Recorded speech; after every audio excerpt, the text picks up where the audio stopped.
ഒരു ദിവസം ഞാൻ വിചാരിച്ചു ആലപ്പുഴയിൽ നിന്ന് മാവേലി വീട്ടിൽ ചെന്നപ്പം 8 മണിയൊക്കെ ആയി. അപ്പം ഞാൻ വിചാരിച്ചു ഇന്ന് പ്രാർത്ഥിക്കേണ്ട, ഒരു ദിവസം പ്രാർത്ഥിക്കേണ്ടല്ലോ എന്ന് വെച്ചു.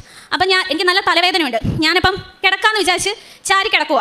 അപ്പോഴത്തേക്കിനാണെങ്കിൽ ഞാനിങ്ങനെ ഇൻസ്റ്റയിലെടുത്ത് ഇങ്ങനെ റീൽ കണ്ടപ്പോൾ പാലസ്തീൻ്റെ കുഞ്ഞുങ്ങളിങ്ങനെ ഭക്ഷണമില്ലാതെ അങ്ങനത്തെ ഒരു റീൽ കണ്ടു. അപ്പോൾ എനിക്ക് ഭയങ്കര സങ്കടമായി. ഞാനങ്ങനെ സങ്കടപ്പെട്ട് ഒരിക്കലും മാതാവിൻ്റെ അടുത്ത് പ്രാർത്ഥിക്കാറില്ല. പക്ഷേ അതിലെനിക്ക് ഭയങ്കര സങ്കടം തോന്നി. ഞാൻ ഇന്നിട്ട് മുട്ടുകുത്തിയിരുന്ന് പ്രാർത്ഥിച്ചു. എൻ്റെ കണ്ണങ്ങ് നിറയുന്നുണ്ട്. അപ്പം അതുവരെ അവിടെ വോൾട്ടേജ് എന്ന് പറയുമ്പോൾ സാധാരണ രീതിയിൽ ഫാൻ കിടക്കുന്നു. അത്രയും നേരം ഇല്ലാത്ത ഭയങ്കര വെളിച്ചം, ഫാൻ ഭയങ്കര ശക്തിക്ക് ഇറങ്ങുന്നു, കലണ്ടർ ഭയങ്കര ശക്തിക്ക് അടിക്കുന്നു, അവിടെ ഒരു പേപ്പർ റോളിൻ്റെ തുമ്പ് കിടന്ന് ഭയങ്കര ശക്തിക്ക്, ഭയങ്കര സൗണ്ട്. ഞാൻ ജസ്റ്റ് ഒന്ന് തിരിഞ്ഞു നോക്കി. അപ്പോൾ എനിക്ക് മനസ്സിലായി, നിഴൽ വന്നു. അപ്പോൾ എനിക്ക് മനസ്സിലായി. അപ്പോഴത്തേക്കിനും ഞാൻ ഞാൻ എന്നിട്ടും നേരെ നോക്കിയിരുന്ന് പ്രാർത്ഥിച്ചു.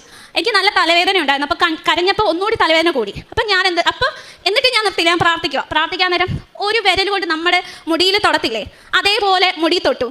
അപ്പോൾ ഒന്ന് അമ്മങ്ങി. അപ്പോഴത്തേക്കിനും ഞാൻ നോക്കിയപ്പോൾ തലവേദനയും പോയി. എന്നിട്ട് ഞാൻ പ്രാർത്ഥിച്ചിട്ട് ഞാൻ വന്ന് കിടന്നപ്പം പിന്നെ കലണ്ടർ അടിയില്ല, ഒന്നുമില്ല, ഭയങ്കര നിശബ്ദത, ഫാനൊക്കെ ചെറുതായിട്ടേ കറങ്ങുന്നുള്ളൂ. അപ്പോൾ എനിക്ക് മനസ്സിലായി വന്നിട്ട് പോയതായിരിക്കും എഴുതി ഞാനും കിടന്നു. അതേപോലെ തന്നെ ദൈവാനുഗ്രഹം എന്ന് പറയുമ്പോൾ 2 പ്രാവശ്യം എനിക്ക് അമ്മയെ കാണാൻ പറ്റി. അത് രണ്ടും വെളുപ്പിനെ 2:30-ക്കും 3 മണിക്കും ഇടയിലാണ് 2 പ്രാവശ്യം. ഒന്നാമെന്ന് പറയുന്നത് നമ്മുടെ ഈ പിക്ചറിനകത്തുള്ള മാതാവിൻ്റെ രൂപം. ഞാൻ സൈഡിൽ ഇങ്ങനെ നോക്കിയപ്പോൾ ആ രൂപം കണ്ടു. അപ്പം സത്യം പറഞ്ഞാൽ എനിക്ക് പേടിയായിരുന്നു. അങ്ങനെ ഒരു രൂപം കാണുമ്പോൾ നമുക്ക് പേടിയല്ലേ വരുന്നത്. അപ്പം ഞാൻ കണ്ണ് തിരുമ്മി ഫോണിൽ നോക്കിയപ്പോൾ സമയം നോക്കി. ഞാൻ കൃത്യം എനിക്കിപ്പോൾ അറിയത്തില്ല. എന്നിട്ടും ഒരു 3-4-5 മിനിറ്റ് ആ രൂപം അവിടെ തന്നെ ഉണ്ടായിരുന്നു. അതിനുശേഷം അത് കഴിഞ്ഞ് 2-3 ആഴ്ച കഴിഞ്ഞപ്പോഴാണ് വീണ്ടും ഞാൻ കണ്ടത്. പക്ഷേ ആ മാതാവിന് ഈ രൂപം തന്നെയാണ്, പക്ഷേ നിറത്തിൽ വ്യത്യാസം വന്നു. രക്തത്തിൻ്റെ നിറമായിരുന്നു. അതുപോലെ തന്നെ ഞരമ്പ് പോലെ എന്തോ ഒന്ന് ചുറ്റും ഇങ്ങനെ കെട്ടിപ്പടഞ്ഞ് കിടക്കുന്നുണ്ട്. എനിക്കതെന്താണെന്ന് മനസ്സിലായില്ല. പക്ഷെ അന്ന് ഞാൻ പേടിച്ചില്ല. കാരണം ഒരു പ്രാവശ്യം വന്നതുകൊണ്ട് എനിക്ക് അങ്ങനെ പേടി തോന്നിയില്ല.